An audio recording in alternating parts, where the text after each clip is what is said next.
တော့လေရေးမကြည့်ဘူးဆိုပေမဲ့နော်ကျွန်တော်တို့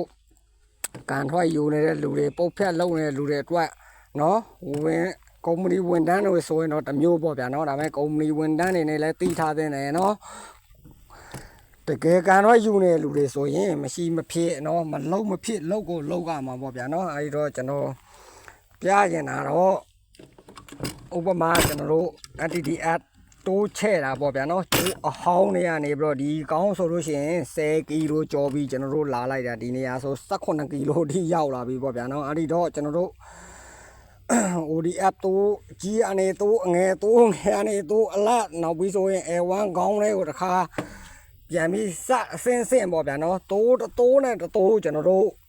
နော်ဖတ်တဲ့နေရာမှာအနည်းဆုံး 1dB နော်သူ့ရဲ့ lot အားလုံးနားလဲအောင်ပြောမယ်ဆိုရင်တိုးနဲ့တိုးကျွန်တော်တို့ join တဲ့နေရာမှာနော်ဟိုဘက်တိုးနဲ့ဒီဘက်တိုး join တဲ့နေရာမှာနော် lot ဆိုတာရှိတယ်ဗျာနော်အနည်းဆုံး1dB ပေါ့ဗျာနော်အားလုံးနားလဲအောင်ပြောမယ် lot ဆိုတာတော့ဘယ်လိုပြောမလဲသူ့ရဲ့အရှိန်ကျဆင်းသွားတာပေါ့ဗျာနော်ပါဝါရဲ့အရှိန်အဲ့ဒါထုံးစံနော်ဖိုက်ပါရဲ့ထုံးစံပေါ့ဗျာနော်ဒါတော့ဒီကောင်းတစ်ကောင်းကိုကျွန်တော်ဆက်ပြီးပါပြီဆိုတော့ကြည့်လိုက်ဒီကောင်းတစ်ကောင်းမှာတစ်ခေါ့ပဲကျွန်တော်ဆက်တယ်ဗျာနော်ဘာဖြစ်လို့တစ်ခေါ့ပဲဆက်တာလဲဆိုတော့ FBB FTTF ကြာတစ်ကောင်းမှာတစ်ခေါ်ပဲသုံးတယ်ဗျာအဲ့ဒီခေါ်တစ်ခေါ်နဲ့အိမ် Wi-Fi ပေးလို့ရတယ်ဗျာနော်ကိုတို့တွေကြိုးတွေပါတွေခွဲပြီးစက်ခန်ကြီးအထဲမှာထည့်လို့ရှိရင်တေးသေးချာချာနီးနဲ့စနစ်နဲ့နော်ပတ်တီးတွေပါတွေကိုတေးသေးချာချာပတ်တီးနော်မူလီတွေပါတွေကိုတေးသေးချာချာနာကိုကလုတ်ပေးရတယ်နော်ဒီဖိုင်ပါလောကမှာကိုလုတ်လို့နော်နာမည်ပြတ်ခဲ့ရင်နော်ကိုဖွက်ထားလို့လည်းမရဘူးဘယ်သူလုံးဝမသိဘူးညာဖွက်ထားလည်းမရကိုလောက်တာကိုအကုန်လုံးသူများသိရယ်နော်နောက်တစ်ခါကျရင်ကိုတို့ဘယ်လုံးမှအလောက်ကိုနော်ယူလို့မလွယ်ဘူးအဲ့ဒီတော့ကိုတို့စလောက်ပြီးသင်ပြီးလောက်ပြီးဆိုတော့ဒါတော့ဖိုက်ပါခုလုံးမဲ့တငယ်ချင်းတွေပေါ့ဗျာနော်ဟိုစနစ်တကျအကုန်လုံးစနစ်တကျကိုတို့စလောက်တယ်လောက်ရင်ကိုတို့ဟိုးနော်ကန်ထွားကြီးဖြစ်သွားတဲ့အထိအလောက်ကကိုတို့နောက်ကိုလိုက်လာနိုင်မယ်ကိုတို့လောက်တာကောင်းရင်ကိုတို့နောက်ကိုလောက်ကလိုက်လာနိုင်မယ်နော်နောက်ပြီးဆိုရင်ကိုတို့အစမကျင်းသေးရင်ကိုလက်ကိုချီကမကျင်းသေးသွားတာဒါလိုက်ပဲနော်ကိုကျင်းသေးတဲ့အစတွေကတီးတီးကြကြလုပ်ရင်တီးတီးကြကြဖြစ်လာတယ်ဗျာနော်အခုဆိုရင်ကျွန်တော်ဒီမှာ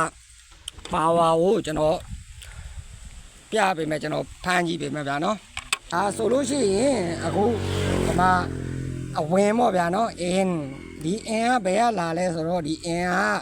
A1 ကောင်းကိုတို့တွေတွေ့နဲ့လမ်းဘေးမှာဟိုမှာ ODF ပေါက်အသေးလေးတွေ ODF နော်ဟိုမှာဘုံအသေးလေးလမ်းဘေးကဒါပေမဲ့ဒီကုမ္ပဏီကတော့အဲ့ဒီဘုံလေးတွေမတုံးဗျာနော်ဖိုက်ပါကောင်းနဲ့တုံးတယ်အဲ့ဒီ A1 ကနေလာတဲ့အဝင်အားပေါ့ဗျာနော် A1 ကလာတဲ့ပါဝါအဝင်ရှာလေးပြပေးရမယ်အဝင်ကိုကျွန်တော်တို့ဒီမှာဒီစပက်အဝင်ကိုဒီစပစ်တဲမှာစပစ်တာထဲမှာကျွန်တော်တို့ဒီမှာအဝင်ပေါက်ဆိုတာရှိတယ်အဲ့ဒီအဝင်ပေါက်ကလေးတွေကိုကျွန်တော်တို့ထိုးထည့်လိုက်ဒါဆိုရင်နော် A1 လာတဲ့ပါဝါကဒီစပစ်တာတွေကိုဝင်သွားပြီနော်ဒီကုန်းကအထက်မှာကျွန်တော်တော့တခေါက်ကဒီစပစ်တာတွေကိုဝင်သွားပြီဆိုတော့နော်ဘလို့ပြန်ထွက်လဲဆိုတော့ဒီမှာငွေချင်းတို့ဖိုက်ပါငယ်တို့ကြည့်တစ်ဝင်တယ်1 2 3 4 5 6 9 10နော်တစ်ဝင်မတော့10ဖော့ပြန်ထွက်သွားတယ်ဒီဘက်ကျတော့ 4 လို့ခေါ်တယ်နော်10ဖော့ပြန်ထွက်သွားတယ်အဲ့ဒီ10ဖော့ကိုခုနက A1 လာတဲ့နော်အနှုတ်ကိုကဒီဘက်ကိုရောက်လို့ရှိရင်အမြဲတမ်းအဲ့ဒီစပစ်တေးတစ်ခုကိုအခါတိုင်းကျွန်တော်တို့ဖြတ်အဲ့ဒီစပစ်တေးတစ်ခုကိုဒီပါဝါဖြတ်တန်းတဲ့အခါတိုင်းမှာနော်10ရာခိုင်နှုန်း 10dB ပိုသွားတယ်ဘာဖြစ်လို့ 10dB ပိုလဲဆိုတော့တစ်ဝင်ပြီးတော့10ပြန်ထွက်တယ်အတွက်နော်တစ်ကနေ10ကိုပြန်ခွဲထွက်တဲ့ဒီကွန်နတေးဒီစပစ်တေးတခုရဲ့သူ့ရဲ့ loss ဆိုတဲ့အင်အားရော့နေမှုကကျွန်တော်တို့ဒီလိုထိုးထိပ်ဖြတ်တန်းတဲ့အခါတိုင်းမှာ10မှာအနည်းဆုံးရှိတယ်10ဆိုတော့ခုနက OD ကလာ A1 လာတာ6ဆိုရင်10ဆိုတော့19သူဖြစ်ကြမယ်ဘာဖြစ်လို့လဲဆိုကျွန်တော်တို့10ပေါင်းလိုက်နော်သူကြဆင်းသွားတော့ဗောအင်အားဘာဖြစ်လို့လဲဆိုကျွန်တော်တို့ဒီစပစ်တာကိုဖြတ်တန်းတဲ့တော့ဒီမှာ19ပြပါပြီဟုတ်နံပါတ်2ဖော့နံပါတ်3ဖော့နံပါတ်4ဖော့နံ အကောလုံးတူတူပဲ6ခွန်8ဒီမှာပြောအကောလုံးတူတူပဲ6ခွန်8ဒီလိုထိုးပါအဲ့ဒီတော့ဒီကောင်းကပါဝါရှိပြီပေါ့ဗျာနော်အိမ်တွေကို wifi ပေးဖို့ဒါအစင်သင့်သူဖြစ်ပြီပေါ့ဗျာနော်အဲ့ဒီတော့အိမ်တွေကို wifi ပေးတာဘယ်လိုပေးမလဲဆိုတော့ကျွန်တော်တို့ဟိုမှာဓာတ်ဝိုင်ကျိုးအသေးလေးတွေဟိုမှာတခေါနဲ့ကျိုးလေးတွေကနေပြီးတော့ဒီကောင်းနဲ့ဒီနေရာမှာနော်ဒီနံပါတ်1ကနေစပြီး1ဖို့မှာဒီလိုလာပြီးထိုးထည့်မယ်ထိုးထည့်ပြီးဆိုရင်တေးသေးချာချာစနစ်တကျဓာတ်ဝိုင်ကိုအဲ့ဒီကျိုးဓာတ်ဝိုင်ကိုသူမြောင်းလေးအတိုင်း1က1ဒီလိုသွားမယ်2က2သွားမယ်3က3သွားမယ်အိမ်တွေကို wifi ပို့မယ်ဒီA2 ကောင်းမှာအိမ်တွေကို wifi ပေးလို့ရတာတကယ်ချင်းနော် A1 ကောင်းကအိမ်တွေကို wifi ပေးတာမဟုတ်ဘူးနော်အိမ်တွေက wifi ကျိုးတွေပြတ်ရင်တခုအင်အားနဲ့ရင်ဒီ A2 ကောင်းမှာလာရှာနော်ဒီ A2 ကောင်းပြတ်ပြီဆိုရင်သူ့ရဲ့အမေဖြစ်တဲ့ A1 မှာသွားရှာနော်A1 မှာပါဝါလာတယ်ဒီ A2 မှာမလာဘူးဆိုရင် A1 နဲ့ A2 နဲ့ကြားမှာသူ့အမေနဲ့သူ့သားကြားမှာကိုကစစ်စေးနော်တကယ်လို့များ A1 ကြီးကပြတ်သွားပြီဆိုရင်ဟောသူ့အမေကနော်ပြတ်သွားပြီဆိုရင်အဲ့ဒါသူ့အမေက OAD ကလာတဲ့ခေါ့ကိုဓာတ်လိုက်သုံးတဲ့အတွက်နော်သူ့အမေ A1 နဲ့ OAD နဲ့ဂျားတွေကသုံးနေတဲ့ခေါ်ကိုစစ်စေးကျိုးပြတ်လားပါဖြစ်လဲနော်သူ့အမေ A1 က low သွားပြီဆိုရင် down သွားပြီဆိုတော့ဗျာနော်သူ့အမေ A1 down သွားလို့ရှိရင်ဒါမျိုးကောင်းမျိုး8ကောင်းရှိတယ်ဒါမျိုး8ကောင်းကအကုန်လုံး down သွားမယ်အကုန်လုံး power low သွားလိမ့်မယ်နော်သူ့အမေလည်းဒီသူသားလိုပဲနော်ကိုယ်ကဒီကလာတဲ့ခေါ်တခေါ်ကိုဝင်လိုက်ပြီးတော့ဒီ8ဖို့ပြန်ထွက်တယ်အဲ့ဒီ8ဖို့ကကြတော့ဒီကောင်းလေးပဲဖြစ်တယ်နော်အဲ့ဒီ A1 အိမ်တွေကို wifi မပေးဘူးဒီ A2 ကမှအိမ်တွေကို wifi ပေးတာနော်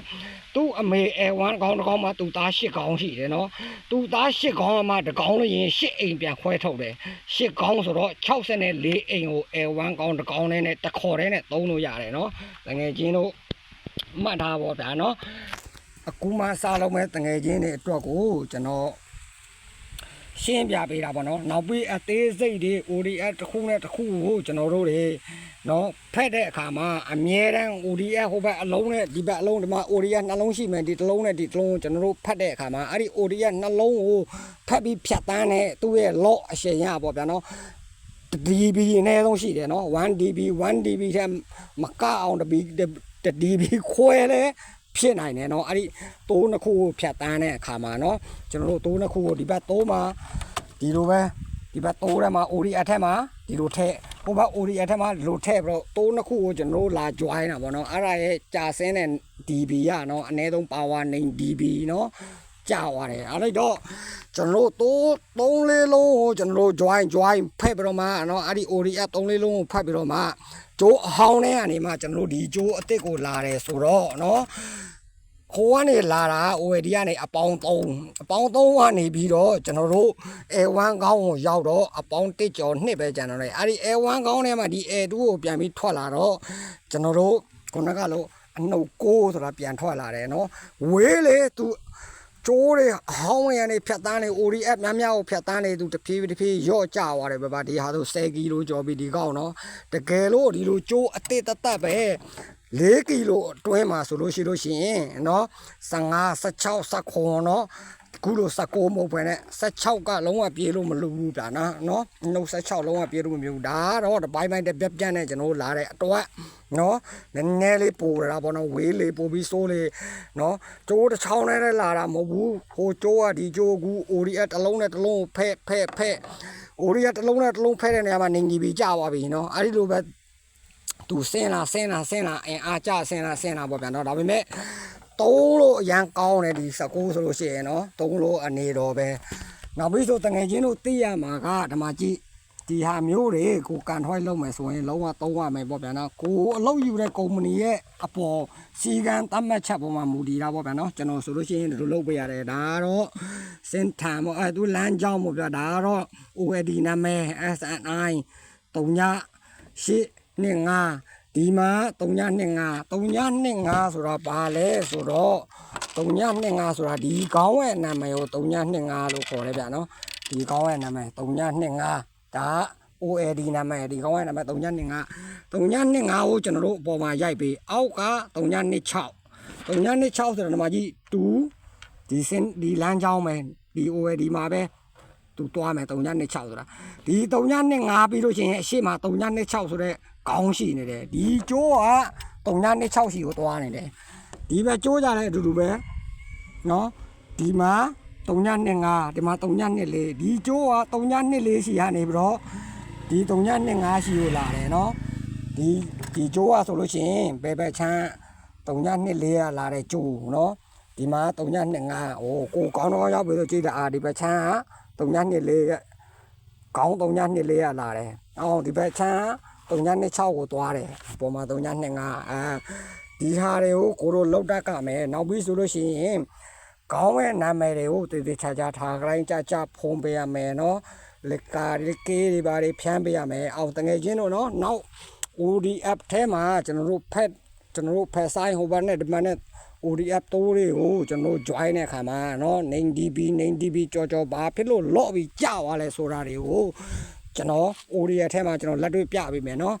ဒီနေ့ကတော့ဒီလောက်ပဲတငယ်ချင်းတို့ရေနော် entity အလုံးမဲ့ရည်ရွယ်နေတဲ့နော်